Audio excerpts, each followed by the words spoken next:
Hello, welcome to the Real Holidays. I'm Christmas, and we've got some pickups today for that special time of year. So we're gonna jump right into it. First and foremost, we've got Pac-Man's Christmas album. How about that, huh? This is kind of weird. There were several Pac-Man albums released over the years, and I saw this and knew this belonged in my collection. Next up, I picked up some Christmas CDs. I got that Bob and Tom one. I don't know what the heck possessed me to buy this. I never liked Bob and Tom, but I thought I'd give it a shot. And yeah, I don't like this. Earlier this year, I was in California. I mentioned that there was a pickup I had that I was really excited about, and I hope I didn't build it up too much.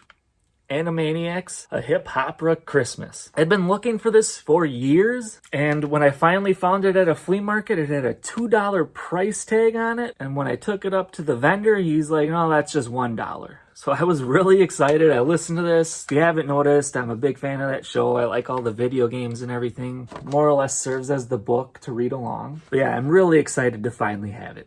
So, for whatever reason, I decided to finally pick up the Charlie Brown Christmas album. I'm not sure why I waited until now. I think part of it just has to do with the fact that as I get older, I appreciate jazz music a little bit more. Oh, jazz music! Your great-grandpa Murphy was a great jazz musician. Jello pudding pop. Okay. Moving along. The Vandals 25th annual Christmas formal. So there's this very crude Christmas album by the Vandals called Oi to the World. And they keep releasing like live versions of it. There's like DVDs and CDs and stuff. This one is from last year during the pandemic. They did like a live stream of it. So they're kind of beating a dead horse by releasing this over and over. But yeah, this is like a pretty cool California punk band that I'm really into. And yeah, they kind of suck me in every time they re-release this album. I end up picking up the same old songs over and over. But again, it's not for everybody. A little bit inappropriate at times, but sometimes inappropriate is rather appropriate, right? Then next up we have a DVD.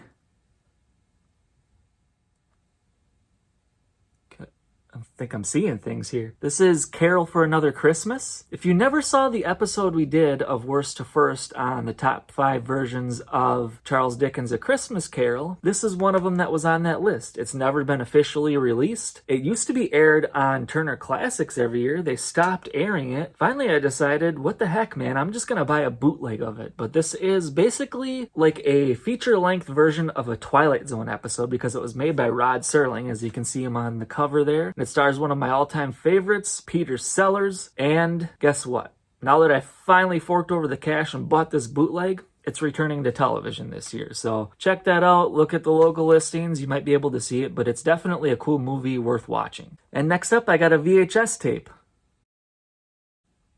Okay, my mind is definitely playing tricks on me here. But we have Tiny Toons, It's a Wonderful Christmas Special. This is awesome. Much like the Animaniacs stuff, I think this all holds up really well. It's got a lot of adult humor in it. It's just countless references to old Christmas specials and movies and whatnot. Definitely worth checking out.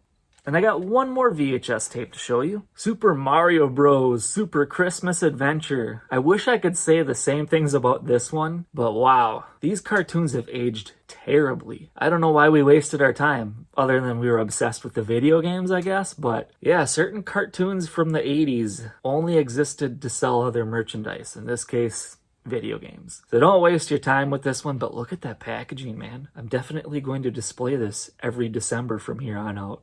After all, this is a video game channel. I thought it would maybe be fun to throw in like a little review of a Christmas video game. So I've got one here for you. It's about a magical elf who can use his wand to create ice. Talking about Fire and Ice. Ah, fire and ice.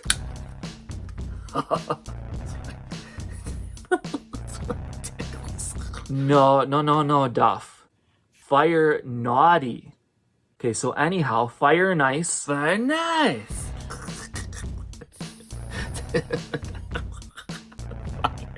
Duff, I told you Fire Naughty. If you're naughty, Santa won't bring you any Christmas presents.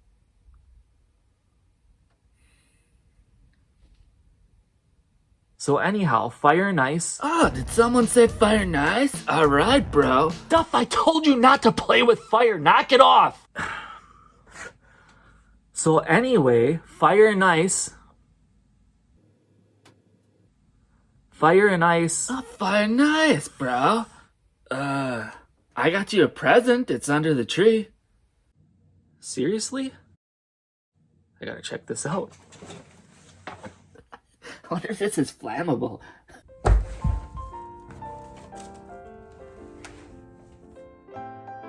Alright, let's check this out. Oh, I can't believe it. It's the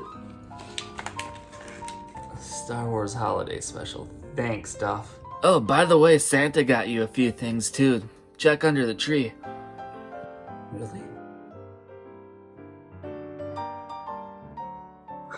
Oh, no way.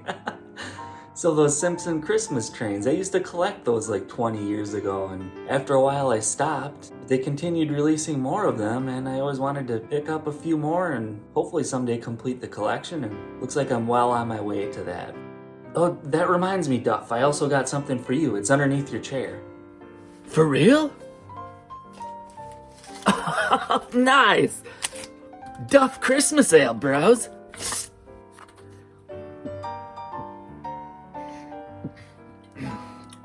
Tastes just like eggnog. But I hope everyone enjoyed watching. Have a very Merry Christmas and a Happy New Year. We'll see you next time.